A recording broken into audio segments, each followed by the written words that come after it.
Welcome to Grateful Stories. Hey there, friends.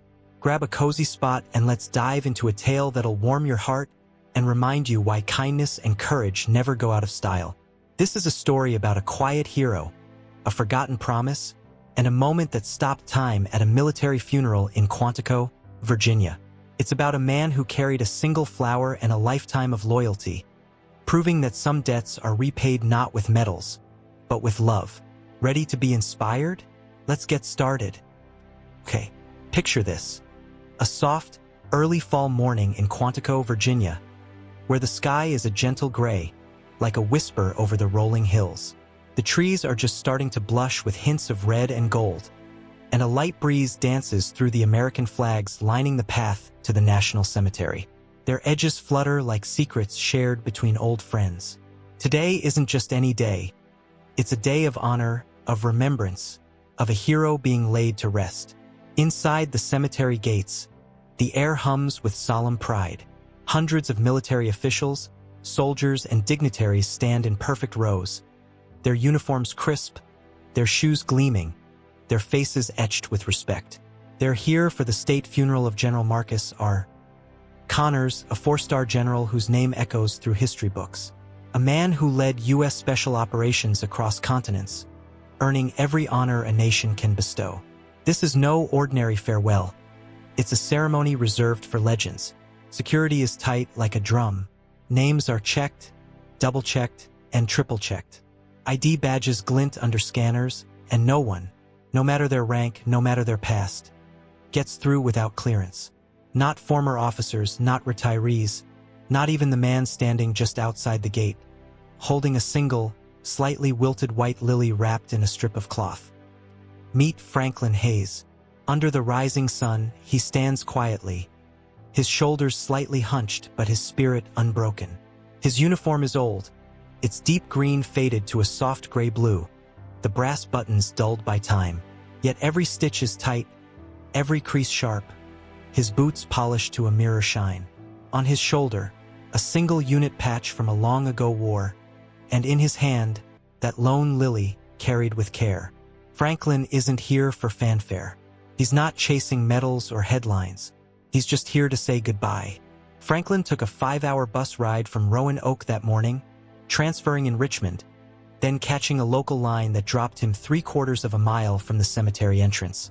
He didn't call ahead, didn't ask for a ride, didn't demand special treatment. He just came, as he always had, to honor a promise made decades ago. As he approaches the gate, his steps are slow but steady, each one carrying the weight of years. A young sergeant in crisp blues steps forward, his voice polite but firm. "I'm sorry, sir. This area's restricted for a private funeral service. Do you have clearance?" Franklin blinks, his pale blue eyes cloudy but steady. "No," he says softly, his voice like gravel smoothed by time. "I just came to pay my respects." The sergeant frowns, glancing at his list of authorized guests. "Are you family?" Franklin shakes his head. "I served with him," he says simply. "A long time ago." The guard looks him over, his wrinkled hands, his worn shoes, the lily trembling in the breeze. "I'm sorry, sir. Without credentials, we can't let you in." Franklin doesn't argue. He doesn't raise his voice or demand to be let through. He just nods once, steps aside, and takes his place by the outer wall. And there he stands, the breeze tugging at his sleeve, the lily held close. Not angry, not bitter, just waiting. Inside the gates, the ceremony begins. Rows of generals, foreign dignitaries, and the Secretary of Defense stand in solemn silence. Bagpipes hum low, and the haunting notes of taps drift through the air. Flags rise, medals gleam, and cameras flash for a national hero.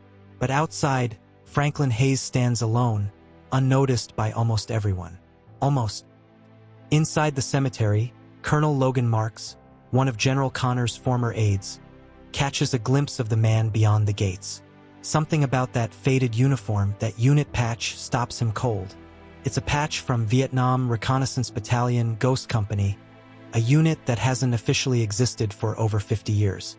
Logan leans closer, his eyes narrowing. "It can't be," he mutters. But it is.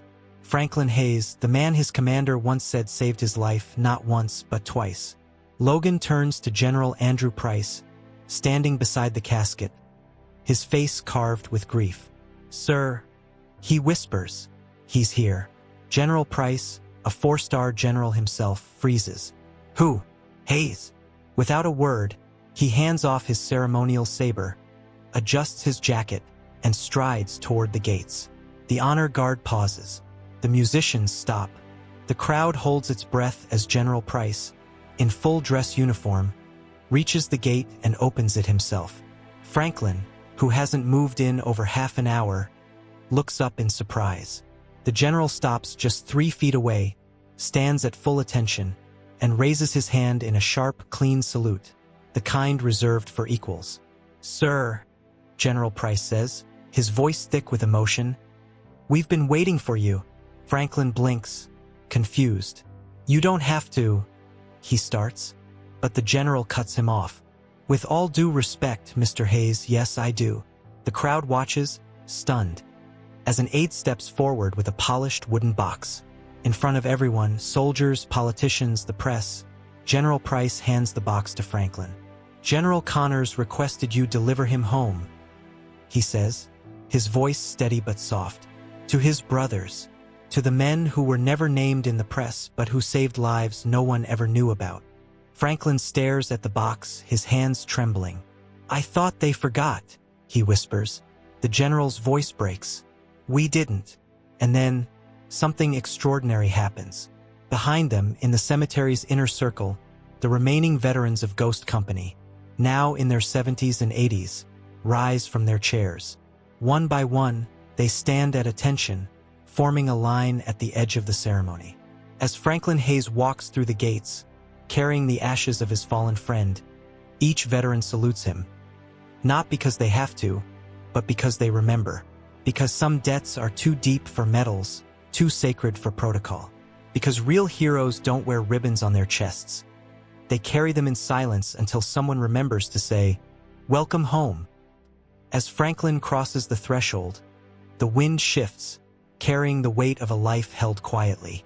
He steps onto the sacred grass of Quantico National Cemetery, holding the ashes of General Marcus R. Connors, a man whose name fills headlines but whose life Franklin once saved in the shadows. General Price walks beside him, saying nothing. There are no cameras here now, no microphones. Just footsteps on gravel and the soft rustle of uniforms as senior officers stand at attention. Not for a 4-star general, but for a man they've never heard of.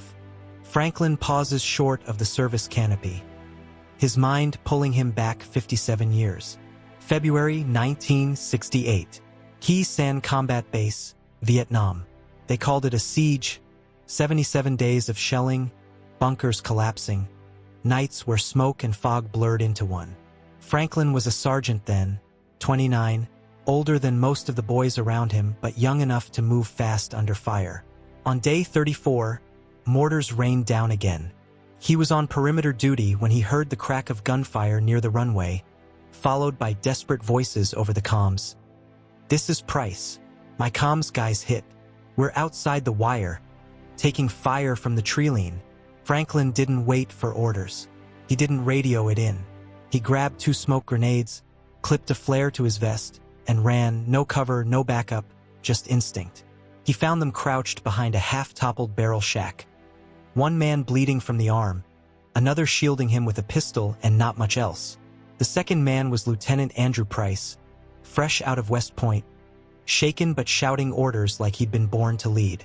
Beside him, Marcus Connors, face scratched, ankle busted, still dragging his radio pack with one hand. "You boys lost your map?"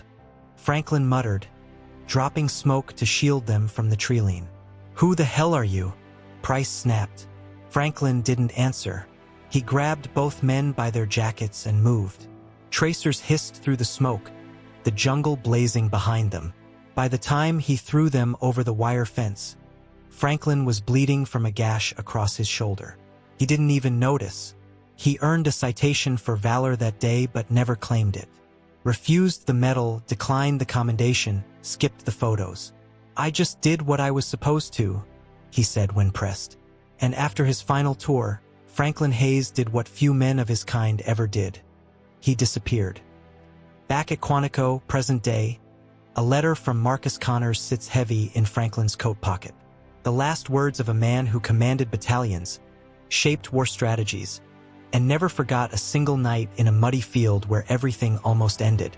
Franklin's fingers brush the envelope as the crowd shifts toward the reception tent. Uniformed aides pass out program cards and perfectly folded flags. Franklin stays behind. He doesn't belong in reception lines, never has. He stands under a cluster of sycamore trees, watching quietly. A young lieutenant approaches, clipboard in hand, polished shoes gleaming. "Excuse me, sir," he says nervously, glancing at his roster. "I noticed you're not on the list. Are you with the family?" Franklin shakes his head. "No. 3rd Recon Battalion, Charlie Company, Kisan, 1968. The lieutenant blinks, flustered. "I'm sorry, sir. That's not. It wouldn't be." Franklin smiles faintly. "I'm not here for the program." The officer hesitates, then hurries off to check with his CO. Across the field, a captain in his mid-40s, a bronze star on his chest, notices the exchange. He's seen General Price glance toward the man in the faded uniform twice. Recognition sparks in the captain's eyes. He moves swiftly to the command tent, and 10 minutes later, a ripple passes through the crowd.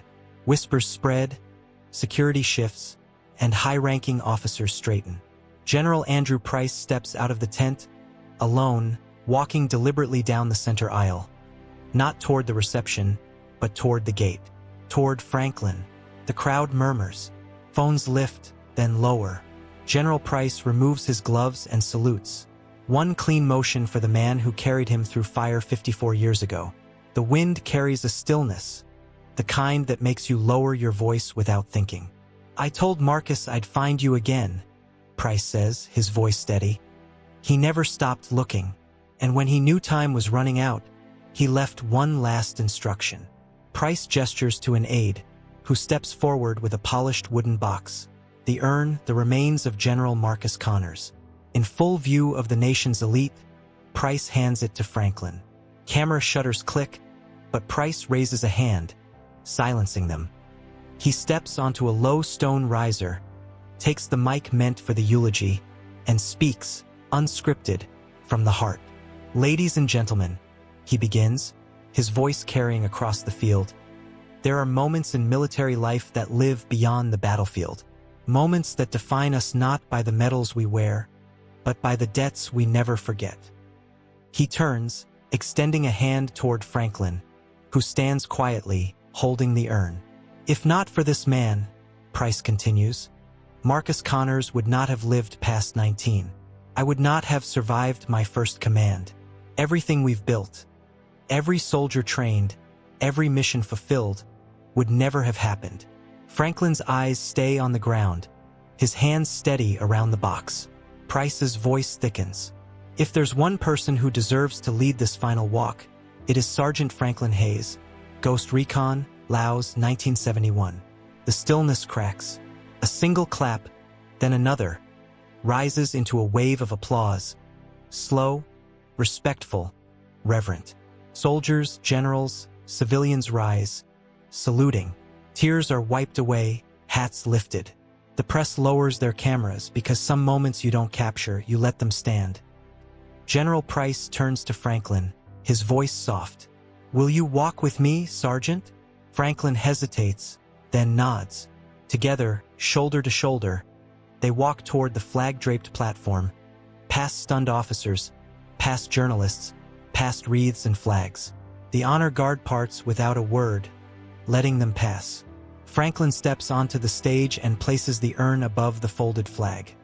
Not because it's protocol, but because it's right. Because some men don't need medals to be remembered. They need one person to say, "I never forgot you." The final notes of taps fade into the wind. No applause follows, just silence, the kind that holds a weight words can't carry. Franklin stands motionless, his hand resting on the urn of the man who called him brother, even when stars filled his shoulders. At a gesture from Price, Franklin lifts the box and turns. The soldiers lining the path stand rigid, saluting. Not the urn, but him. Veterans in civilian clothes, some leaning on canes, raise shaky arms. Others remove hats, tears tracing their cheeks. It's not protocol, it's remembrance, the kind this world forgets too easily. By the time Franklin reaches the family section, the entire cemetery is standing. Cameras are lowered, whispers silenced. In that moment, surrounded by rank and brass, Franklin Hayes is the most honored man on the field. He doesn't bow or cry. He just walks, one step at a time, completing a journey that began in the mud of Laos and ends in the heart of a grateful nation. Later, after the guests have gone, the officers return to their cars, and the chairs stacked away, Franklin remains. He stands beneath the tall oaks at the gravesite, where Connor's ashes rest beside a headstone. General Marcus R. Connor's brother, commander, friend, Franklin kneels, his knees stiff, and lights a small stick of incense from his pocket. The smoke curls into the autumn air, soft and slow. "I told you I'd make it," he murmurs. A pause. "You